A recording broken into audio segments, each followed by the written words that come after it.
సిద్ధంగా ఉండాలి. జయబాబా అండి, మెహర్ రజని గారు. జై బాబా అండి.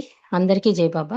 మనం ప్రతి శనివారం అవతార్ మెహర్ బాబా జీవిత చరిత్ర అని పెద్దలు సోదరులు శ్రీ రామకృష్ణయ్య గారు రాసిన చిన్న గ్రంథాన్ని, అద్భుత గ్రంథాన్ని మనం తెలుసుకుంటున్నాం, చదువుకుంటున్నాం. కిందటి వారం ఎక్కడున్నాము అంటే బాబా నిర్యాణం 1969 జనవరి 31వ తేదీ శుక్రవారం మధ్యాహ్నం 12:15 ప్రీతమ అవతార్ మెహర్ బాబా తన తుది శ్వాస విడిచి భౌతిక శరీరానికి తన విశ్వ కార్యభారం నుండి విశ్రాంతిని ప్రసాదించారు. అంటే అందుకే అవతారం ఎప్పుడూ కూడా మామూలు మనుషుల్లాగా అనకూడదు. నిర్యాణం చెందారు, భౌతిక త్యాగం చేశారు, ఇట్లా పదాలు వాడతారు పెద్దవాళ్ళు కూడా. ఇక్కడ పుస్తకంలో కూడా విశ్వ భారం నుండి విశ్రాంతిని ప్రసాదించారు. భగవంతుడు అవతారుడిగా కిందకి దిగి వచ్చినప్పుడు దైవీ మానవుడిగా వచ్చి తన విశ్వ కార్యక్రమాన్ని పూర్తి చేసుకుని ఆ విశ్వభారం నుండి విశ్రాంతి తీసుకున్నారు అని రాశారు. ఇక్కడ లేకపోయినా ఈ భౌతిక శరీరం రాజున్నాడు ఏం జరిగింది అన్నది లార్డ్ మెహర్లో చాలా బాగా రాశారండి. అది ఒక 2-3 పేరాలు మనం చదువుకుంటే అంటే ఆ సందర్భంగా బాబా యొక్క చర్య, స్త్రీ మండలి యందు బాబా ఎలాంటి శ్రద్ధ తీసుకున్నారు అన్నది కూడా మనకి అవగతం అవుతుంది. అసలు ఈ బాధలు బాబా ఎందుకు తీసుకున్నారో కూడా మనకి అవగతం అవుతుంది. అది ఒక్క 2 నిమిషాలు చదివేసి ఈ గ్రంథంలోకి వచ్చేద్దాం. ఈ లార్డ్ మెహరు, అదే మెహర్ ప్రభు చరితం ఆఖరి భాగంలో రాస్తున్నారు. బాబా ఈడ్పు నొప్పులు ఎక్కువగా ఉన్నాయి. బాబా ప్రతిసారి చెప్తున్నారట, ఏమనంటే మాయ నన్ను చంపడానికి ప్రయత్నిస్తోంది, కానీ నేనే గెలుస్తాను అన్నారు తండ్రి. ఇంకా బాబా అంటున్నారు, ఈ సిలువ వేత మరో 7 రోజులు ఉంటుంది, ఆపై అంతా చక్కబడేలా ఒక మలుపు తీసుకుంటుంది. 7 రోజుల తర్వాత నేను నా బాధ నుండి 100% విముక్తి పొందుతాను అంటున్నారు. అంతేకాకుండా ఇరిచితో బాబా అన్నట, అయితే నేను మాత్రం మళ్ళీ వస్తాను, తిరిగి వస్తాను అని అన్నట. ఎందుకంటే 1500 సంవత్సరాల క్రితం బౌద్ధ మతానికి మఠాధిపతి అయిన టిబెట్ లామా గురించి ఒక పురాతన కథ ఉందిట. ఆయన ఈ లామా అన్న ఆయన మఠాన్ని విడిచి వెళుతూ మరలా తిరిగి వస్తాను అని అన్నాడు. అతని శిష్యులు ఎదురు చూస్తున్నారు ఇంకాను. అంటే ఎప్పటికప్పుడు ఆయన వస్తువులు ఉంటాయి కదా, ఆ గది శుభ్రంగా చెక్కు చెదరకుండా ఉంచడం అలాంటివన్నీ చేస్తూ ఉండేవారట. ఆ కథ గుర్తుకొచ్చింట ఈ రిచ్చికి. మీరు కూడా ఆ మఠాధిపతిని ఉద్దేశించి చెబుతున్నారా అన్నట్టు రిచి. బాబా అవును అన్నారట. కానీ లామా తిరిగి రాలేదు, కానీ నేను తిరిగి వస్తాను అని సూచించేశారట బాబా. ఇక జనవరి 37వ తేదీ ఉదయం వరకు బాబాకి ఈడ్పు నొప్పులు కొనసాగాయి. ఉదయం 7 గంటలకి పురుష మండలి వారిని టిఫిన్ కోసం బయటికి పంపించి బాబా స్త్రీలందరినీ తన గదికి పిలిపించారు. ఎప్పుడు? జనవరి 31, అంటే భౌతిక నిర్యాణానికి ముందు స్త్రీ మండలికి దర్శనమిచ్చారు బాబా. ఇక్కడ ఎలా రాస్తున్నారంటే, అద్భుతమైన విషయం ఏమిటంటే, బాబా సమక్షంలో మెహ్రా ఉన్నప్పుడు ఎప్పుడూ బాబాకి ఈడ్పు నొప్పులు కుదుపులు వచ్చేవి కావు అని చెప్తున్నారు. అంతకు ముందు నుంచి ఉన్నాయి, ఇప్పుడు కూడా బాబాకు ఉన్నాయి. కానీ ఎప్పుడైతే స్త్రీలు ఎంటర్ అయ్యారో, అందులో మెహ్రా ఉందో, అప్పుడు ఈడ్పు నొప్పులు ఏమీ కనిపించలేట. అలాగే డాక్టర్ గ్రాంట్ లేదా డాక్టర్ గిండే ఉన్నప్పుడు కూడా బాబాకి నొప్పులు కుదుపులు వచ్చేవి కావు. నేను ఇందాకనే చదువుకున్నాం, టెలిగ్రామ్ కూడా ఇస్తారు బాబా. 25% నాకు అంతా తగ్గిపోయింది, నేను నడవగలుగుతున్నాను, మళ్ళీ నేను పిలిచినప్పుడే నన్ను చెకప్ చేయడానికి కొద్దిగానే టెలిగ్రామ్ పంపిస్తారు 65లో. అంటే గిండే వచ్చినా, గ్రాంట్ వచ్చినా, డాక్టర్స్ అండ్ స్త్రీ మండలి వచ్చినా ఆ నొప్పులేమి బాబా మీద ఉండేవి కావు. దీనిని గమనించిన మండలి వారికి అర్థమైంది ఏమిటంటే, పురుష మండలికి ఈడ్పు నొప్పులు కుదుపులను బాబా అనుమతిపై తన శరీరంపైకి రానిచ్చినప్పుడే అవి తమ ప్రభావాన్ని చూపిస్తాయి.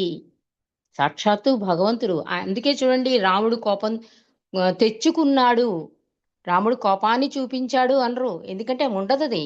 భగవంతుడు అన్నవాడు పరిపూర్ణుడు, అంత ప్రేమ తత్వమే.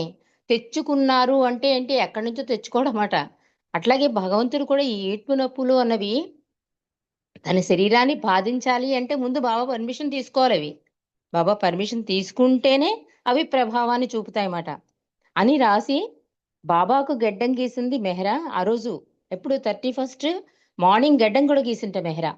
మణి, గోహెర్, రానో, మెహ్రూ మరియు నాజాలు బాబా గదిని సర్ది శుభ్రం చేశారు. ఆ రోజంటే మామూలుగా నార్మల్గా రొటీన్గా ఏం జరుగుతాయో అవన్నీ జరిగాయి. 1969 జనవరి 31. ఉదయం 8 గంటలకు ఇరిచి, పెండు, పాద్రి, బావు, చెగను మరియు ఫ్రాన్సిస్లను బావ కబురు పంపించారు. మణి, రానో మరియు గోహెర్ కూడా ఉన్నారు. కాకా భార్య కూడా గదిలోపలికి వచ్చి కింద కూర్చున్నాడు. బాబా తన గెడ్డం చూపిస్తూ ఇరుచితో ఇలా అన్నారు. మెహ్రా, ఎంత నున్నగా నా గెడ్డం గీసింది చూడు అన్నట్ట ఇరిచితో. ఆపై బాబా పురుషమందులందరినీ ఉద్దేశించి అంటున్నారు, నా ఆరోగ్యానికి సంబంధించి గోహెరు బాధ్యురాలు కాదు, నేను భగవంతుణ్ణని గుర్తించుకోండి అన్నారు. అంటే రేపు ఏదైనా జరిగితే సరిగ్గా ట్రీట్మెంట్ గోహెర్ ఇవ్వలేదని అంటారని బాబా ఎంత ముందు జాగ్రత్త చర్య చూడండి. మరొకసారి తీవ్రమైన ఈడ్పు నొప్పులు, కుదుపులు మొదలయ్యాయి బాబాకి. పురుషమండలి బాబాను మంచానికి అదిమి పట్టుకున్నారు. అంటే ఎత్తెత్తుని లేచి పడేవారన్నమాట. దెబ్బలు ఎక్కడ బాబాకు తగులుతాయని గట్టిగా పట్టుకున్నారు పురుషమండలి. కుదుపులు ఆగకుండా వస్తూనే ఉన్నాయి. విశ్వం యొక్క ప్రయోజనం కొరకు తన దేహాన్ని దివ్య ప్రేమ యొక్క బలిపీఠంపై త్యాగం చేస్తున్నారు మెహర్ బాబా. అలా చేయడం ద్వారా తన చిట్ట చివరి విశ్వాత్మక బాధను అనుభవిస్తున్నారు. మనం రాముడు గురించి చదువుతాం. కృష్ణుడు ఇలాగ కాలికి తగిలితే, బాణం తగిలితే బాడీ డ్రాప్ చేశాడని తెలుసుకుంటున్నాం. అవన్నీ మనం ఎవరో చెబితే విన్నాం. ఇది యాక్చువల్గా జరిగింది. అది జరుగుతుంది మనం తెలుసుకుంటున్నాం అంటే అసలు భగవంతుడు ఎంత త్యాగమయ జీవితాన్ని గడుపుతాడు కేవలం మానవ కళ్యాణం కోసం అన్నది మనకి విదితమవుతూ ఉంటుందండి. మెహర్ ప్రభు చదువుతా, అందుకే చదివేసి క్లోజ్ అయిపోయిన 17 భాగాలు మళ్ళీ మొదటి నుంచి మళ్ళీ చదువుకుందాం అంటాను. ఎందుకంటే చదువుతున్న కొద్దీ భగవంతుడు అవతారుడుగా వస్తే ఎంత త్యాగమయ జీవితాన్ని గడుపుతాడు మానవుల కోసం అని చదువుతున్నప్పుడు బాబా చెప్పినట్టు మనం నడుచుకోవాలి అని ఒక చిన్న మార్పు మనలో కలగడానికి అవకాశం ఉంటుందని మెహర్ ప్రభు చరిత్రం ఆగిపోద్దు, చదువుతూనే ఉండాలి. ఆన్లైన్లో మనం ఒక రామాయణం, భారతం చూడండి ఎన్నిసార్లు చదువుకున్నా తనివి తెరదో, అలా మెహర్ ప్రభు చరిత్రం చదివేశాం కదండి, మళ్ళీ ఎందుకు కాదు. 17 భాగాలు అయిపోతే మళ్ళీ మొదటి భాగం నుంచి మళ్ళీ చదువుకుందాం. చదువుతూనే ఉండాలి. ఆన్లైన్లో ఎప్పుడూ ఆగకూడదు మెహర్ ప్రభు చరిత్రం ఏదో ఒక ఛానల్లో. ఇది నా భావన అండి. ఎందుకంటే ప్రభు చరిత్రం చదువుతూనే ఉండాలి. ఇక డాక్టర్ గిండేను గుర్తు చేసుకుంటూ బాబా అడిగారట, గిండే వచ్చాడా అని. అప్పటికి మధ్యాహ్నం 12 గంటల సమయం. రాలేదని సమాధానం వచ్చినప్పుడు బాబా విచారంగా అన్నారట, అది ఇప్పటికైనా వచ్చేసి ఉండవలసింది, ఆలస్యం అవుతోంది అన్నారు అని సౌజ్ఞ చేశారు. అలోబాని మళ్లీ పిలిపించి ఆది సీనియర్కి ఫోన్ చేసి డాక్టర్ గిండే రాగానే నేరుగా మెహరాజాద్ పంపించమని చెప్పమన్నారు బాబా. ఇంగ్లీష్ మందులు బాబాకు నొప్పుల నుండి ఎలాంటి ఉపశమనం ఇవ్వకపోవడంతో పాద్రి బాబాకు ప్రతి 10 నిమిషాలకు ఒకసారి హోమియోపతి మందు ఇవ్వడం ప్రారంభించాడు. బాబా అన్నారు ఆ పాద్రిని ఆట పట్టిస్తూ, నీ మందు కూడా ఎందుకు పనికిరాదు, అది నాకు ఏమాత్రం ఉపశమనాన్ని ఇవ్వలేదు అన్నారు బాబా. బాబా గోహెర్ని తనకి ఇంజెక్షన్ ఇవ్వడం ఆపమని ఆదేశిస్తూ, నేను భగవంతుడను, ఈ విషయం మర్చిపోకు అన్నారు. పాద్రి బాబాకు మరొక డోసు మందు ఇచ్చి 10 నిమిషాల తర్వాత మరొక డోసు ఇవ్వమని ఇరిచ్చికి చెప్పాడు. పాద్రి ఆ గది నుండి బయలుదేరబోతూ ఉండగా సరిగ్గా 12 గంటల 15 నిమిషాలకి ఒక భయంకరమైన ఈడ్పు నొప్పుల కుదుపు బాబాను ఆ, మంచంపై ఎత్తిపడేసింది. బాబాను ఉక్కిరి బిక్కిరి చేసేసింది. బాబా మంచంపై వెనక్కి ఆనుకుని తలపైకెత్తి కూర్చుని ఉన్నారు. బాబా చేతులతో నోటిని బిగువుగా మూసుకున్నారు. ఆయన శ్వాస అకస్మాత్తుగా ఆగిపోయింది. ఆ పెద్ద కుదుపు తర్వాత బాబా స్థిమితపడలేదు. ఆయన చలనం లేకుండా అయిపోయారు. బాబా నోటిని తెరిచి చూసిన ఎరిచి బాబా నాలుక వెనక్కి వెళ్ళి ఉండడం చూశాడు. వెంటనే తన నోటి నుండి బాబా నోటికి శ్వాస అందించడం ప్రారంభించాడు. గోహెరు బాబా బాబా అని అరుస్తూ ఏడుస్తూ బాబాకు స్పృహ తెప్పించడానికి ఇంజెక్షన్లు ఇవ్వడం ప్రారంభించింది.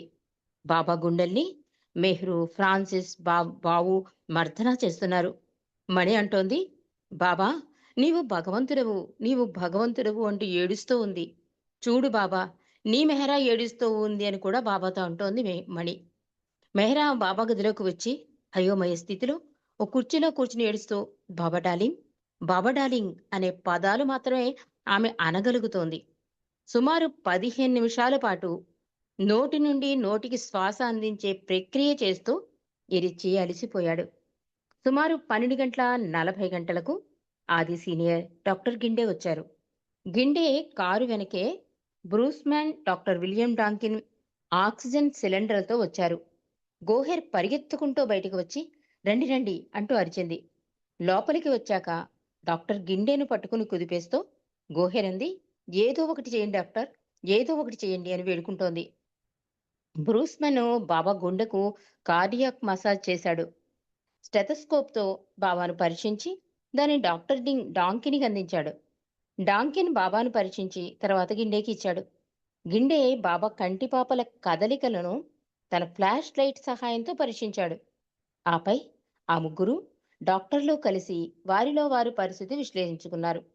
దయచేసి ఏడవకండి, దయచేసి శాంతంగా ఉండండి అంటూ గిండే అక్కడ ఉన్న వారంతా ఏడవడం మొదలుపెట్టారు. ఎందుకంటే అందరికీ అర్థమైపోతోంది పరిస్థితి.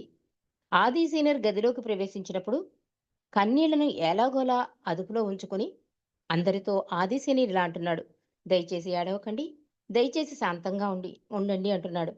కానీ మెహ్రా యొక్క స్థితి, ఆమె దుఃఖాన్ని చూసి ఆది సీనియర్ కూడా దుఃఖాన్ని ఆపుకోలేకపోయాడు. కాసేపు బయటకు వెళ్లి తనలో తాను సంభాళించుకున్నాడు. ఇలా పరిస్థితంతా అయోమయంగా ఉంది. కానీ ఆయన హద్దులన్నిటినీ దాటి వెళ్ళిపోయారన్న సంగతి త్వరలో అవగతమవుతోంది. బాబా ఇకపై మహాసముద్రం యొక్క తీరంగా లేరు. ఎప్పటికీ అందుబాటులో ఉండే మహాసముద్రమే తానే తిరిగి వచ్చారు. ఆయన అదృశ్యమైనప్పుడు యుగం మళ్ళీ ఏడ్చింది. అవతారుడు మానవాళి యొక్క విముక్తి కొరకు తన శరీరాన్ని త్యాగం చెయ్యడం అనే ప్రక్రియను ముగించాడు. తన విశ్వ కార్యాన్ని పూర్తి చేసి మెహర్ బాబా తన ప్రేమికుల హృదయాలలో శాశ్వతంగా ఉండేందుకు ప్రవేశించారు. ముసుగు వేసుకు వచ్చిన దేహాన్ని విసర్జించారు మరియు ఆయన జ్ఞాపకార్థం కన్నీళ్లు మిగిల్చారు అని ఈ లార్డ్ మెహర్లో లాస్ట్లో బాబూజీ రాసిన పదాలండి. ఎంత అద్భుతంగా రాశాడు. ఎన్నిసార్లు మనం చదువుకోవాలి. ఎంత బాధపడ్డాడు తండ్రి అన్న విషయంకొస్తే మనం హృదయం ద్రవించక మానదండి. అంటే నిజంగా చాలా బాధొచ్చేస్తుంది. చదవాలని అనిపించదు. కానీ చదవాలి. చదివితేనేనండి బుర్రలోకెక్కుతుంది. వింటేనే మన బుర్రలోకెక్కుతుంది. ఇది ఇండివిడ్యువల్‌గా చదువుకునే కన్నా ఇలా చదువుతూ ఉంటే, వింటూ ఉంటే ఏ ఒక్క మనసో అంటే అందరి మనసులు బాధాతప్తమవుతాయి గానీ, ఎవరో ఒకళ్ళు అయ్యో! తండ్రి చెప్పిన మాట వైపు అడుగులు వేద్దామని, ఒక నాంది పలకడానికి అవకాశం ఉంటుందని, ఈ పుస్తకంలో లేకపోయినా నేను అందులో చదవడానికి కొంచెం బాధైనా ధైర్యం చేశాను. జై మెహర్ బాబా. ఇప్పుడు పుస్తకంలోకొద్దామండి. బాబా ఆజ్ఞ ప్రకారం మండలి వారు బాబా భౌతిక కాయాన్ని 31 జనవరి 1969 రాత్రి 7 గంటలకు మెహరాబాద్‌లో బాబా స్వయంగా నిర్మించుకున్న సమాధికి తీసుకెళ్లారు. బాబా భౌతికాయంలో మామూలు మనుషులకు మరణానంతరం కలిగే మార్పులేమీ గోచరించలేదు. 1969 ఫిబ్రవరి 7 వరకు ప్రేమికుల దర్శనార్థం బాబా సమాధిలోని గోతిలో బాబా భౌతిక కాయాన్ని ఉంచారు. పాశ్చాత్య ప్రేమికులు, ప్రాగ్దేశ ప్రేమికులు ఆకాశవాణి ద్వారా ఆది కేరాని పంపిన తంతి ద్వారా బాబా అందరి హృదయాలలో శాశ్వతంగా నివసించడానికి తన భౌతిక కాయాన్ని త్యాగం చేశారు అనే వార్త విని బాబాని ఇకపై చూడలేము కదా అనే దిగులుతో ఆయన సుందర రూపమును, కరుణా వీక్షణాలను ఇకపై ఎలా చూడగలం? మందహాసంతో చేసే పలకరింపులను ఇకపై ఎలా అనుభవించగలము అని వ్యయ ప్రయాసలతో లెక్కించకుండా మెహరాబాదు చేరుకుని దివ్య ప్రీతమని భౌతిక కాయానికి నివాళులర్పించుకున్నారు ప్రేమికులు. ఇక 1969 ఫిబ్రవరి 7వ తేదీన బాబా భౌతిక కాయాన్ని ప్రీతమని ఎడవాటు భరించలేక బాధాతప్త హృదయాల నుండి ప్రతిధ్వనించిన అవతార్ మెహర్ బాబా కీ జై అనే జయ జయ ధ్వానాల మధ్య సమాధిలో నిక్షిప్తం చేశారు. ఆ రోజు పార్సీ పంచాంగం ప్రకారం మెహర్ బాబా జన్మదినమైంది. బాబా తన భౌతిక కాయాన్ని త్యజించిన రోజు ఎందరికో ఎన్నో వింత సంఘటనలు, అనుభూతులు కలిగాయి. ఎందరో బాబాను భౌతికంగా చూచి దర్శించుకొనిన ఆనందానుభూతిని పొందారు. ఆఫ్రికా దేశ తూర్పు ప్రాంతాలలో గల మొంబాసా నగరంలోని బాబా ప్రేమికులు 1969 జనవరి 31 మధ్యాహ్నం 12:15 పట్టపగలు అర్ధరాత్రి వలె చీకటి అలుముకొని సంపూర్ణ సూర్యగ్రహణం సంభవించిందా అన్న భ్రమ అనుభూతి పొందారు. వారికి ఆ అనుభూతి కొన్ని నిమిషాల దాకా ఉంది. మహమ్మదీయులకు పవిత్ర యాత్రాస్థలమైన మక్కాలో 1969 జనవరి 31 నుండి 1969 ఫిబ్రవరి 7 నాడు, అంటే అంతవరకు బాబా శరీరం సమాధిలో నిక్షిప్తం చేసే వరకు ఎడతెరిపి లేకుండా కుంభవృష్టి కురిసి కాబా ఆవరణంతా నీటితో నిండిపోయింది. ఆ 8 రోజులు ఎవరూ కాబా వద్దకు వెళ్లే వీలు లేకుండా పోయింది. మక్కా చరిత్రలోనే ఇది అపూర్వమైనది. బాబా దివ్యత్వంలో నమ్మకం లేని పార్సీల ముఖ్య పురోహితుడు బాబా 1969 జనవరి 31 ఉదయాన్నే ప్రకాశంతో పర్యవేష్టింపబడిన శిరస్సుతో తెల్ల గుర్రంపై స్వారీ చేస్తూ కనిపించి, నేను నా మంజిలికి వెళ్ళిపోతున్నాను అని చెప్పారట. అతడు మరునాడు వచ్చి బాబాను సమాధిలో దర్శించుకున్నాడు. వెనుదిరిగిపోతూ మళ్లీ బాబాను చూడాలనే కోరిక కలగగా తిరిగి సమాధిలోకి చూచాడు. కాని బాబా ముఖం కనబడలేదు. వెంటనే బాబా తన శిరస్సును పైకెత్తి మందహాసంతో అతన్ని పలకరించినట్లు తనకు కలిగిన అనుభూతిని చెప్పాడు ఆ పురోహితుడు. నాగపూర్లో సేల్స్ ట్యాక్స్ డిపార్ట్మెంట్లో పనిచేసే ఒక గుమాస్తా 1969 ఫిబ్రవరి 3 ఆఫీసుకు వెళ్ళడానికి సిద్ధమవుతుంటే వాకిట్లో ఒక జీపు వచ్చి నిలబడింది. దానిలో నుండి బాబా కొందరితో కలిసి దిగి వారితో మాట్లాడుతున్నారు. మెహర్ బాబా వచ్చారని కేకలు వినబడి తన పడక గదిలో నుండి వచ్చి బాబాను చూచి ఆయనకు ప్రణామం చేశాడు. బాబా అతని వైపు తిరిగి చిరునవ్వు చిందించారు. అతను మెలకుగానే ఉన్నాడు. ఆ దృశ్యం కనుమరుగయ్యే వరకు నిజంగా బాబా వచ్చారనే నమ్మాడు అతను. అంటే బాబా భౌతిక నిర్యాణం అనంతరం అక్కడ ప్రేమికులు గల ఆ వాళ్ళ తపన బాబాని చూడకపోయినా, బాబాని చూసినా, ఆ బాడీ డ్రాప్ అయిన వెంటనే చూడండి బాబా ఎలా వాళ్ళకి దర్శనాలిచ్చారు. అసలు ఎంత అద్భుత అవతారం. ప్రతి ఆత్మని పలకరించేశాడు తండ్రి. మళ్ళీ చూడలేనేమో అని చెప్పి ఒక చిన్న పాపకు కూడా బాబా ఎంతో బాధలతో నొప్పులతో ఉంటారు. ఏకాంతవాసంలో కూడా ఉన్నారేమో. ఆ మళ్ళీ 700 సంవత్సరాల వరకు ఆ చిన్న పాప ఆత్మ వెయిట్ చేయాలని బాబా ఆ ఒక పాప కోసం దర్శనమిస్తారండి. అంటే ఇంత అద్భుత అవతారం మెహరవతారం అనడానికి ఈ ఎగ్జాంపుల్స్ మనకి. రామభక్తుడైన డిప్యూటీ కలెక్టర్ గారొకరు అలవాటు ప్రకారం 1969 ఫిబ్రవరి 7 రాముని పటం ముందు కూర్చుని స్తోత్రం చేస్తుంటే ఆ గదంతా అకస్మాత్తుగా ప్రకాశంతో నిండిపోయింది. అతని ముందు బాబా సాక్షాత్కరించారు. అతనికి వర్ణనాతీతమైన ఆనందం కలిగింది. భక్తితో, తన్మయత్వంతో బాబా వైపు చూస్తూ ఉన్నాడు. బాబా చాలాసేపటి వరకు అతనికి వివిధ దుస్తులతో దర్శనమిచ్చారు. అతని భార్య అతనిని భోజనానికి పిలవగా రాగా తన భర్త తన్మయత్వాన్ని చూసింది కాని ఆమెకు బాబా కనిపించలేదు. మెహర్ బాబా అవతారుడు, ఆయనే రాముడు, ఎప్పుడూ ఉండే దేవుడు అని చెప్పేవాడు ఆయన. బాబా పిలుపు మేరకు ఏప్రిల్ 1969 నుండి జూన్ 1969 వరకు ఏర్పాటు చేసిన దర్శన కార్యక్రమానికి ప్రాక్పశ్చిమ దేశాల నుండి ప్రేమికులు అధిక సంఖ్యలో పూనాలోని గురుప్రసాద్లో హాజరైనారు. బాబా భౌతికంగా లేరనే లోటును కూడా మరిపించే దివ్య ప్రేమానుభూతులెన్నో కలిగాయి వారికి. మన హృదయాలలోని బాబాను దర్శించడానికి ఖండాంతరాల నుండి ప్రేమికులను తాను భౌతికంగా రప్పించిన ఘనత బాబాకే చెల్లింది అని ఫ్రాన్సిస్ బ్రావజాన్ వర్ణించారు. మాయా ప్రపంచ పరిధులను దాటి హృదయాలలో దివ్య ప్రీతముని దర్శించుకోవడానికి బాబా అందరికీ అవకాశాన్ని కలిగించారు. కానీ మీరు కూడా ప్రారంభించిన ఈ మహా ప్రయాణంలో మీ వంతు నెరవేర్చవలసి ఉంది. మొత్తం ప్రయాణాన్ని ప్రీతమునికే వదిలివేయరాదు. ప్రేమికుడు వేసే ప్రతి అడుగుకు ప్రీతముడు ప్రేమికుని వైపు 10 అడుగులు వేస్తాడు. ప్రేమికుడు మాత్రమే ఆ ఒక్క అడుగు ఆగకుండా వేస్తూ ప్రీతముని వైపున వెళ్ళాలి. మన హృదయాలలోనే ప్రణమిల్లి ప్రీతముని నిరంతరం దర్శించుకునే అలవాటు చేసుకోవాలి. ఎప్పుడూ నిరంతరాయంగా ఆయనను దర్శించుకునే అనుభూతి కలిగే వరకు అలా చేయవలసిందేనని ఫ్రాన్సిస్ బ్రావజాన్ సూచించారు ప్రేమికులకి. బాబా తన దివ్య ప్రణాళికను అనుసరించి నిర్విరామంగా తన విశ్వ కార్యాన్ని అతి సహజంగా నిరాడంబరంగా నిర్వహించారు. 1925 నుండి 1954 సంవత్సరంలో అంతిమ ప్రకటన చేసే వరకు అనితర సాధ్యమైన పర్యటనల ద్వారా ఆయన పని అవిశ్రాంతంగా మౌనంలోనే జరిగింది. మూర్తీభవించిన ప్రేమకు నిలయమైన దివ్య సుందర వదనం నుండి చిందించే చిరునవ్వులతో దివ్య ప్రకాశం వెదజలుతూ మంత్రం ముగ్ధులను చేసిన ఆయన కటాక్ష వీక్షణాలకు ప్రేమికులు సూదంటురాయిని చేరే ఇనుప రజనుల ఆకర్షింపబడి ఆయన ప్రేమను పొందే అవకాశం కలగజేయడానికి ఆయనే స్వయంగా ప్రపంచమంతా పర్యటించారు. ఎరుకతో గాని ఎరుక లేక కాని జన్మ జన్మాల నుండి ఏర్పడిన తపనతో ప్రీతముని సాంగత్యానికి బీటలు వారిన ప్రేమిక హృదయ క్షేత్రాలలో తొలకరిలా తన ప్రేమ జల్లును వర్షింపజేసి ఊరట కలిగించి తన దరికి చేర్చుకున్నారు మెహర్ బాబా. ఇది లాస్ట్ పేజీ ఒకటి ఉందండి. ఒక్క 2 నిమిషాలు లేట్ అయినా అన్యథా భావించవద్దు.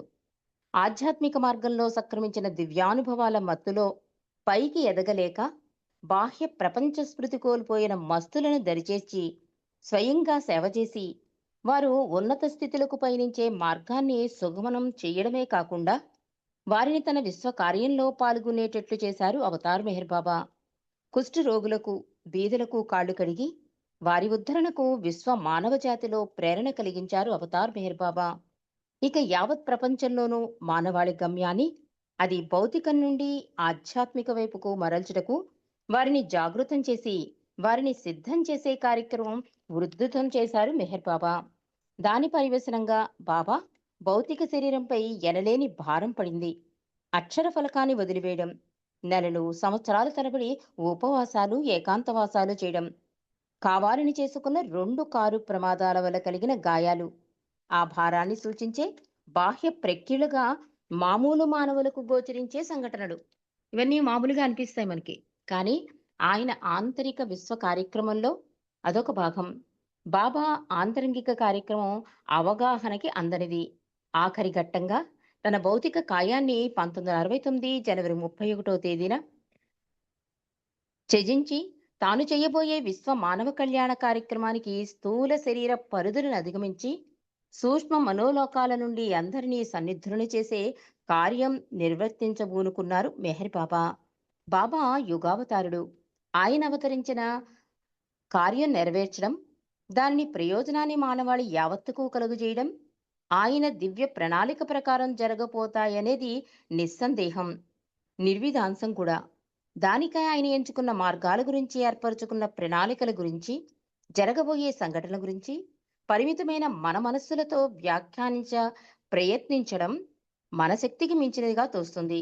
బాబా విశ్వ కార్యవాక్కుకు మనస్సుకు గోచరము కానిది కనుక బాబా దివ్యత్వంలో అచంచలమైన విశ్వాసం ఏర్పరచుకుని ఆయన ఇచ్చకే సర్వం వదిలి హృదయపూర్వకంగా ఆయన్ను ప్రేమించి అమితమైన ప్రేమతో మనకు దైవ ప్రేమను పంచడానికి వచ్చిన ఆయన ప్రేమను పొందడమే మన కర్తవ్యం.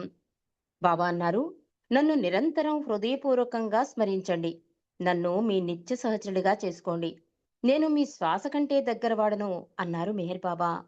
బాబా తన ఆఖరి జన్మదినం కోసం జనవరి 1969లో తన భౌతిక కాయాన్ని త్యజించడానికి ముందు ఇచ్చిన ఒక సందేశం అందరికీ శిరోధార్యమైనది అని రాస్తున్నారు.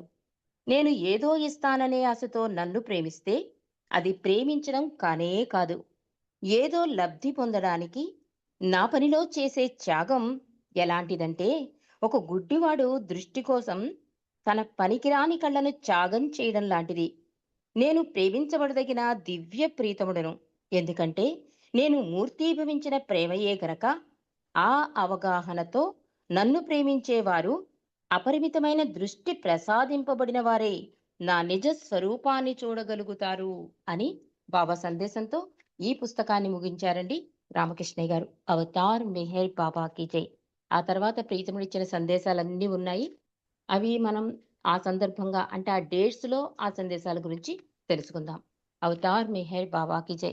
ఇంతటి అద్భుత గ్రంథాన్ని మన చేత చదివించుకున్న అవకాశాన్ని ఇచ్చిన ప్రీతమ తండ్రికి కృతజ్ఞతలు చెప్పుకుంటూ అందరికీ